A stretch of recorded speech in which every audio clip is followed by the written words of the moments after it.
Assalamu alaikum warahmatullahi wabarakatuh. This is your boy Shariful Islam Shanto. I am back my another blog. This is blog 36. এতগুলো টাকা দিয়ে এই রিয়ালে convert করে নিই। তারপরে আমাদের টাকার রেটটা পড়ছে 33.15 টাকা পার রিয়ালে। তারপর চলে যাই এয়ারপোর্টে যে আমরা অপেক্ষা করি আমাদের পাসপোর্ট এখানে চেকিং করে ফার্স্ট স্টেপ ভেরিফিকেশন এখান থেকে হয়ে যায়। আর এর ভিতরে যখন আমরা ঢুকি এখানে বাইরের মানুষ কোনো অ্যালাউ করে না। যাদের শুধুমাত্র পাসপোর্ট রয়েছে তারাই শুধুমাত্র এখানে প্রবেশ করতে পারে। আর তারপর আমরা এখানে লাইন ধরে প্রবেশ করি এক একজন করে। আমরা 7 জন যাচ্ছি এখানে আমাদের পরিবার বর্গ মিলে। আজকের ব্লগটুকুতে আপনারা দেখতে পারবেন ওভারঅল ঢাকা টু সৌদি আরব জার্নিতে কি প্রসেসিংটা রয়েছে সেগুলো। তো দেখতে থাকুন আমাদের সাথে। এখানে আসার পর আপনার প্রথমে কাগজপত্র চেক করবে আপনার যে এয়ারলাইন্সে যাচ্ছেন সেই এয়ারলাইন্স কর্তৃপক্ষ। প্যাসেঞ্জার ব্যাগ স্ক্রিন এখানে বোর্ডিং পাস একটু আগে করেছি। বোর্ডিং পাসের পরবর্তী সময়ে আমরা এখানে ব্যাগের ওজন দিই। ওজন দেওয়ার পর এই ব্যাগগুলো একেবারে নিয়ে যাবে এই প্লেনের ভিতরে। তারপর এটি হচ্ছে এখানে ইমিগ্রেশন করা হয়, যেটা নিয়ে সবাই ভয় ভীতিতে থাকে, কিন্তু খুব স্মুথলি আমাদের ইমিগ্রেশন হয়ে গেছে। ইমিগ্রেশনে আপনার যদি লিগেল হন, আপনার সকল কিছু ঠিকঠাক থাকে, তাহলে আপনার কোনো ভয় নেই, আপনি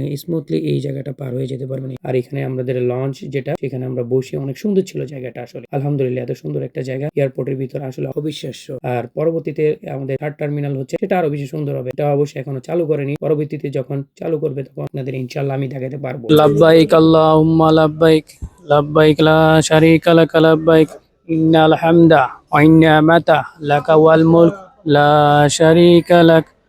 আজকে এই দিনটা আসলে একটা অসাধারণ একটা দিন। এই দিনটার জন্য হয়তো অনেকেই কাঁদে, অনেকেই তারাবির নামাজে কাঁদে, অনেকে তাহাজ্জুদের নামাজে কাঁদে, সেই মহেন্দ্রক্ষণ আর কি।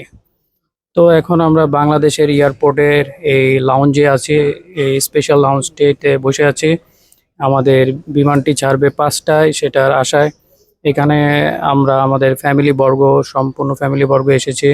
শুধু আমাদের ওয়াইফ সন্তানরা আসে নাই, আর তাদের অবশ্যই আমরা মিস করতেছি। তবে এই মক্কায় যাদের কবুল করে মহান রাব্বুল আলামিন তাদেরকে অতিথি বানিয়ে নেন, আপনাদেরও আশা করি অতিথি বানিয়ে নেবেন, সেই আশা রাখি আর কি।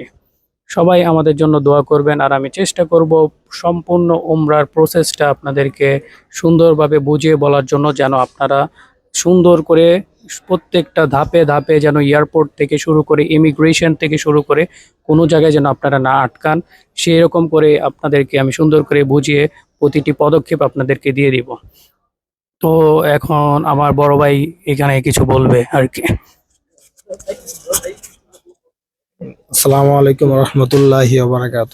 আপনারা সবাই আমাদের জন্য দোয়া করবেন, আমরাও আপনাদের জন্য দোয়া করব। ইনশাআল্লাহ আমরা যাতে সহি সালামতে পুরো পরিবার বর্গ আল্লাহর ঘর জিয়ারত করে আসতে পারি। আসসালামু আলাইকুম রহমতুল্লাহি ওবারাকাত। এখন আমার বাবা আপনাদের উদ্দেশ্যে কিছু বলবে এই হজ সম্পর্কে আর কি।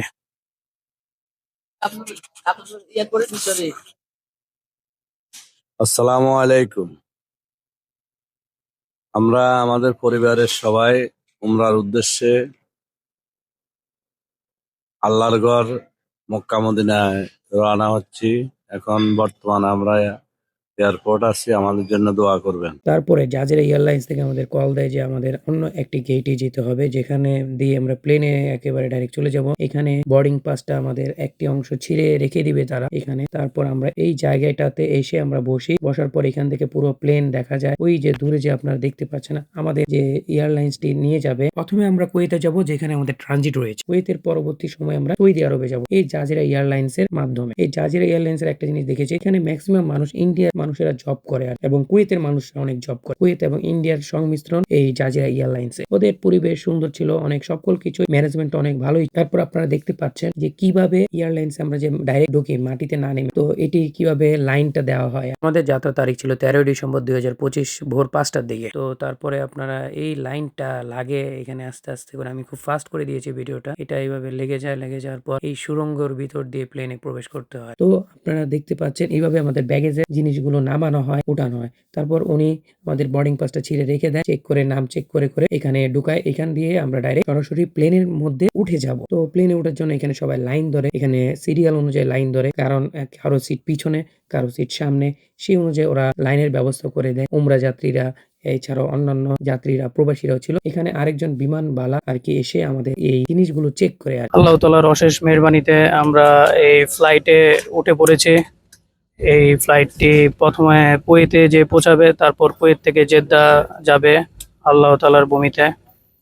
তো তো সবাই দোয়া করবেন আমাদের জন্য এবং আপনারাও যেন আপনাদের মনের আশা পূরণ হয়, উমরায় যেতে পারেন সেটাই আশা করি।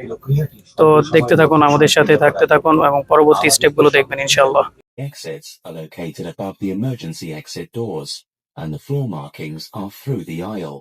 Seat belts are fastened, tightened, and unfastened as demonstrated by the crew. Should there be a loss of pressure in the cabin, oxygen mask will automatically release from the unit above your seats. If this happens, pull down firmly on the nearest mask. This will start the oxygen supply. Place it over your face, covering your nose and mouth. Adjust the headband and breathe normally. It is important to attend yourself first before helping your child. There is a life jacket stored in a pouch underneath your seat. In case of water evacuation, remove the life jacket from the pouch. Place the life jacket over your এরপর আমাদের বিমানটা take অফের জন্য ready হয়।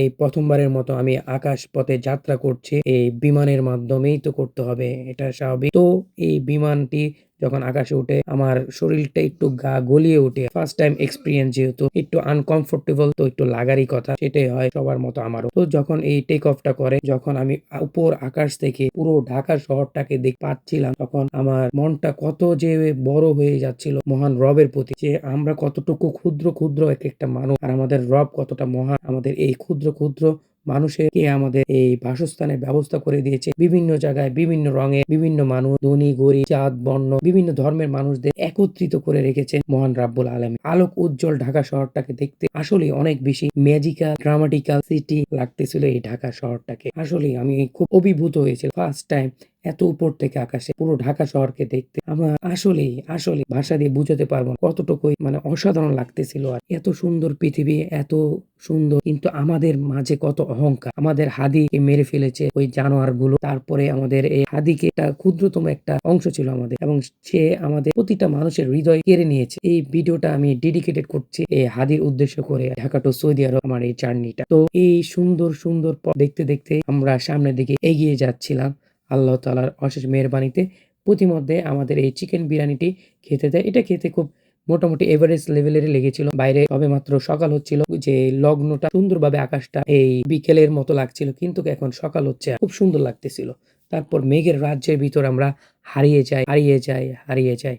এত সুন্দর করে যে মহান রব সৃষ্টি করেছে পুরো পৃথিবীটা, আসলে রবের প্রতি অনেক অনেক কৃতজ্ঞ। এবং আমাদের অহংকার, আমাদের ভিতর যে দাম্ভিকতা আছে, সেটা আমরা এই ছোট্ট একটা ক্ষুদ্র অংশ হয়ে করি, কিন্তু পুরো আকাশের উপর থেকে আমরা কতটুকু ক্ষুদ্র, তাও আমাদের অহংকারের শেষ নেই। আল্লাহ তাআলা আমাদের ক্ষমা করুন, যে আমরা এই ক্ষুদ্র অংশটুকু হয়ে আমরা যেন অহংকার না হই। সকল অহংকার, সকল রহমত বরকতের মালিক একমাত্রই তো মহান রাব্বুল আলামিন। আমরা ক্ষুদ্র একটি অংশ মাত্র। জীবিত হাদির চেয়েও আমার শহীদ হাদির শক্তি ঢের, কোটি প্রাণের কলজে জুড়ে হাদির জায়গা ফের।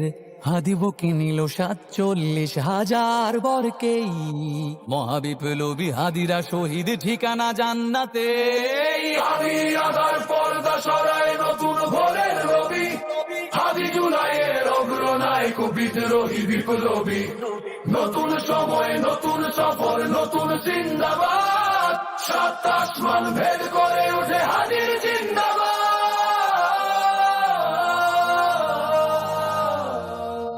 হাদি সাহারার উষার বালুতে আবে জামজাম পানি, হাদি আজাদির হাসান হোসেন জান্নাতি ফুলদানি। হাদি ইতিহাস পাখি আবাবিল মোসার হাতের লাঠি, হাদি ওমরের অর্ধজাহান মোরানো শীতল পাঠি। হাদি গোলাপের মাতাল গন্ধ খোলাফায়ে রাশেদার, হাদি উত্তাল সাগরে জোয়ার আল্লাহু আকবার। আবু বকরের সিদ্দিকী থেকে আলোর ঝর্ণা এনে, হাদি জেগেছিল তরুণ আলীর সাহসের সুধা টেনে। হাদি আধার পর্দা সরায় নতুন ভোরের রবি, হাদি জুলাইয়ের অগ্রনায়ক বিদ্রোহী বিপ্লবী। নতুন সময়, নতুন সফর, নতুন জিন্দাবাদ, 7 আসমান ভেদ করে উঠে হাদির জিন্দাবাদ।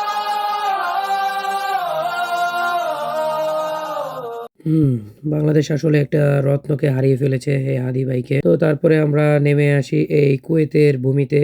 এই কুয়েতের ভূমিটাও পবিত্র এক ভূমি, আরবের ভূমি। এই কুয়েতে আমরা ল্যান্ড করি, জাজিরা এয়ারলাইন ল্যান্ডের দৃশ্যটি দেখতেছেন আপনারা। তারপরে আমরা এই বাসে করে পরবর্তী ইমিগ্রেশন, পরবর্তী চেক ইন, এখানে করি। এখানে 1 ঘন্টার মতো আমাদের ট্রানজিট থাকা সত্ত্বেও আমরা জাস্ট এক সাইড দিয়ে ঢুকি, সবকিছু চেক করে, টিকেট থেকে শুরু করে বোর্ডিং পাস এগুলো চেক করে আরেক পাশ দিয়ে আবারও বাসে উঠে আমরা ঠিক বিমানে উঠে পড়ি কুয়েত টু জেদ্দার উদ্দেশ্যে।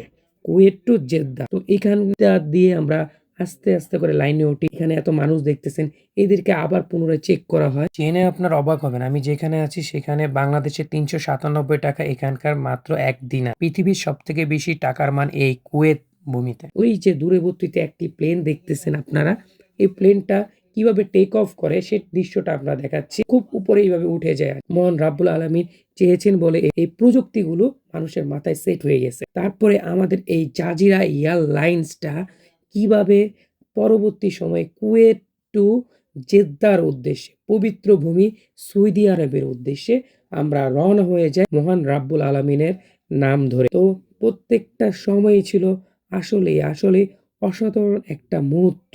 কারণ লাইফে ফার্স্ট টাইম একটা নতুন দেশে এসে পৌঁছেছি কুয়েত, এবং এর আগে অনেক দেশগুলোর উপর দিয়ে এসেছি এবং অনেক সুন্দর সুন্দর দৃশ্য আপনারা অবলোকন করেছেন এই হাদির এই সঙ্গীতটার সাথে। আমিও অনেক বেশি, আবারও যখন আমি ভয়েস ওভার করতেছি অনেক বেশি এনজয় করতেছি এই ভিডিওটা। তো এই যে আমরা জেদ্দাতে পৌঁছে গেছি, এটি হচ্ছে সেই রেড সি, আরব সাগর। আরব সাগরের তীরেই আমাদের সৌদি আরব, আমাদের পবিত্র ভূমিটি এই আরব সাগর, এই রেড সির পাশে। এই রেড সির পাশ দিয়ে এই জেদ্দা এয়ারপোর্ট, এই জেদ্দা এয়ারপোর্টে এখন আমাদের এই এরোপ্লেনটি ল্যান্ড করছে। এরোপ্লেন যখন ল্যান্ড করে তখন ব্রেকের জন্য এই ডানাগুলো উঠিয়ে দেয়, কারণ 600 কিলোমিটার পার আওয়ারে একটি বিমান বহমান থাকে আকাশপথে। এই বিভিন্ন টাইম আমাদের সাথে 3 ঘন্টা ডিফারেন্স, অর্থাৎ 3 ঘন্টা টাইম ট্রাভেল এখানে হয়ে যায়। এটি হচ্ছে সৌদি আরবের ইমিগ্রেশন। এটি ছিল খুব স্মুথ এবং ফ্রেন্ডলি ছিল জিনিসটা। তারপর আমরা এখান থেকে সামনে এগিয়ে যাই, এগিয়ে আমাদের লাগেজগুলো কালেকশন করি এই লাগেজ পয়েন্ট থেকে। লাগেজগুলো যখন কালেক্ট করি, আমার ফুফার একটি লাগেজটা একটু ভেঙে যায়, হাতলটা একটু নড়বড়ে ছিল তো তাই। তারপর এই যে আপনারা দূরবর্তী যে জায়গাটি দেখতে পাচ্ছেন সেটি হচ্ছে জেদ্দা এয়ারপোর্ট। জেদ্দা এয়ারপোর্টটা খুব বেশি ঘুরে দেখা হয়নি, অনেক বেশি টায়ার্ড ছিলাম। একটা লং জার্নি ছিল লাইফের, এই ফার্স্ট টাইম অনেক বড় একটা জার্নি ছিল, তাই এত বেশি ঘুরে দেখিনি। জাস্ট দূরবর্তী থেকে আমি যেটুক পেরেছি ততটুক ভিডিও করে আপনাদের অবলোকন করার চেষ্টা করি। তারপরে এই বাসের ভিতরে আমাদের দিক নির্দেশনা দিচ্ছিল আমাদের মোয়াল্লেম সাহেব। সকল কিছুর সমাধান করে নিয়ে যাবো ইনশাআল্লাহ। সেই জন্য প্রথমেই যে জিনিসটা লাগবে সেটা হলো তালবিয়া। হয়তো অনেকে জানি না, মিনিমাম 3 বার তালবিয়া উচ্চ স্বরে পড়তেই হবে। আমি পড়ি, আপনারা পড়েন। যতক্ষণ পর্যন্ত কাবা না দেখবো ততক্ষণ পর্যন্ত তালবিয়া চলবে। তবে উচ্চ স্বরে হয়তো সবাই পড়ে না, তো মনে মনে হলেও পড়তে হবে। যখনই আমরা কালো গিলাম বা কাবা দেখে ফেলবো, আমাদের তালবিয়া শেষ হবে। চতুর্দিকে যতই চোখ যায় শুধুই দেখতে পাচ্ছিলাম পাহাড় আর পাহাড় এবং মরুভূমি আর মরুভূমি। পাহাড়ে ঘেরা এই সৌদি আরব, এই অঞ্চলটুকুতে মহান আল্লাহ তাআলা পৃথিবীর শ্রেষ্ঠ মানবটাকে প্রেরণ করেছে। আসলে মহান রব কতটাই না মহান। এবং সৌদি আরব এখন প্রায় ইউরোপের মতো করে ফেলেছে, এই বিভিন্নভাবে স্ট্রাকচারালভাবে অনেক উন্নত একটি দেশ এই সৌদি আরবিয়া। আমার পরবর্তী ব্লগটুকুতে আপনারা দেখতে পারবেন আমার লাইফের ফার্স্ট ওমরা জার্নিটা। ওমরা কিভাবে করতে হয় আমি খুব ভেঙে বলবো, যাতে করে পরবর্তী আমার এই ভিডিওটা দেখার পর যারা আপনারা ওমরা করবেন, এই ওমরা যেন আপনাদের কোনো প্রকার সমস্যা না হয়, কোনো একটি ইবাদতে কোনো কিছু ঘাটতি যেন না পড়ে, এই আশা ব্যক্ত করে আপনারা অনেক বেশি ভালো থাকবেন। আমার পরবর্তী ব্লগ 37-এ আপনাদের জন্য আমন্ত্রণ। ওই যে দেখা যাচ্ছে ক্লক টাওয়ার। আজকে এইটুকুই।